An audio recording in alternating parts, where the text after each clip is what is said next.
Guys, what's up? It is Andrew from Fun the World Interactive, and welcome back to another video. In this video, we're going to be going over a nice DSLR camera that is good for a small YouTuber. Let's roll that intro.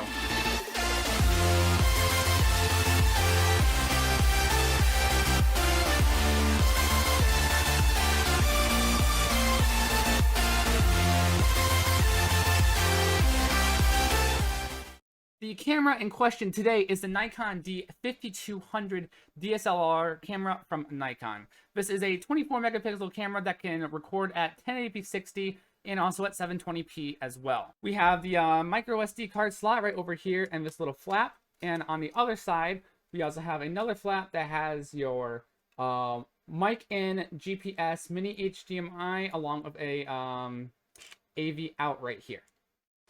So this camera is super affordable. You can get it for the body only for like maybe $75, $80 on eBay. There were a couple that were a little more in like the $125, $150 range. Or you can get it with a lens or two for probably around $250. This one is a 18 to 55 millimeter lens. This is my daily driver for making any vlogging styles or review videos here.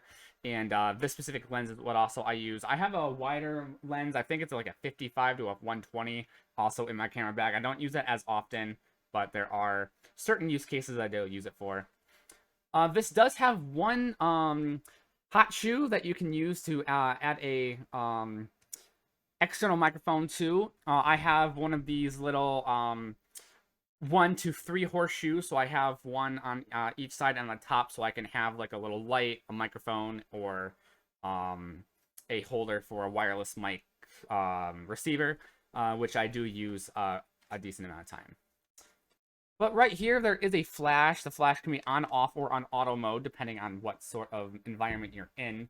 Speaking of environment, we do have a little turn dial here that has a bunch of different settings. We have, obviously, no flash, auto, PSAM effects, and then a bunch of other nighttime and other different scenes like that that you can use for this camera. ISO, aperture, and lens stuff. I'm not entirely remember what it's called, but this is kind of a little dashboard. But if you actually just press this right here, this is where you can see what's actually coming out of the camera right here. And it is really good for doing video. And I currently have a 32 gigabyte micro SD card in here, which at 1080p 60 will get me 20 minutes of footage. Obviously, I do have more. I think I have a 128 gigabyte micro SD card somewhere that I usually have in here, but for some reason it's not in here at the moment. But if you're shooting longer videos, those higher grade SS or micro SD cards do work. This is a this looks like this is a class 10 micro SD card. That is what these hold. So that is something really nice that we can do.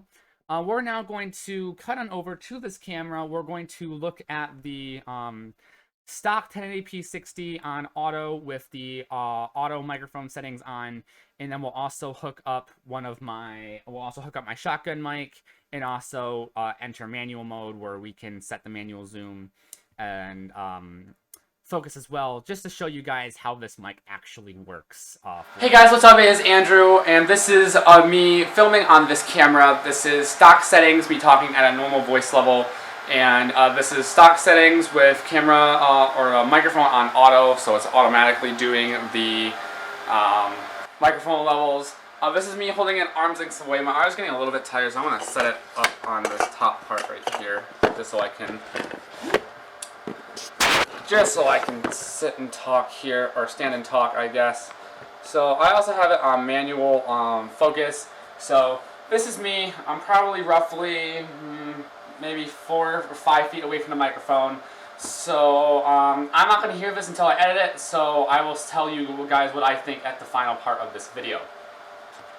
Alright guys, this is me using the microphone, the camera. I have a newer shotgun microphone on a hot shoe on top of this camera currently, with manual sensitivity of volume 10 for the microphone.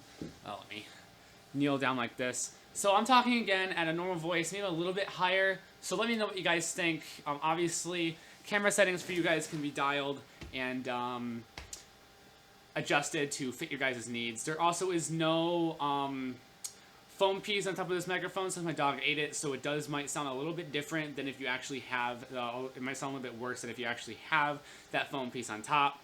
But other than that, this is a very good microphone, very good camera. I've been using this camera for probably about 5 years now. I do plan on updating in the future just because I want to start shooting in like 1444K. So, and obviously is a little bit of an older camera, and I do like having some of the newer stuff, especially with some of the Thunderbolt interactive updates that we'll be getting over to in the near future.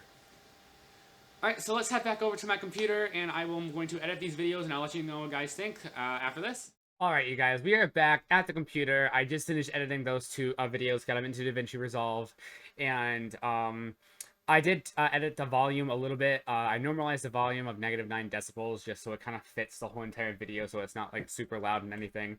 But obviously with the Shogun microphone, a lot of the background noise is muffled. I did turn off the AC in the background just for the last part of the video, especially during those two sequences.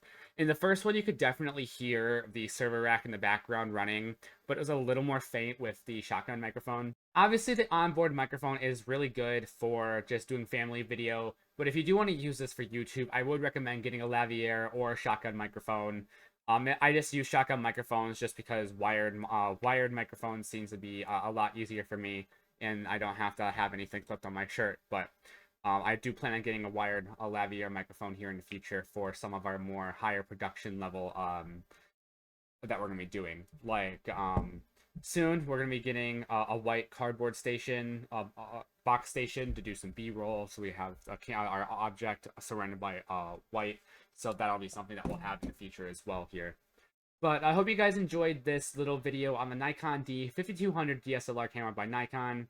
I hope you guys found this really educational and very helpful in trying to figure out what your first camera or second camera or just any camera in general for this instance, like so. So you'll be able to find the link to the Nikon D5200 on eBay in the link in the description.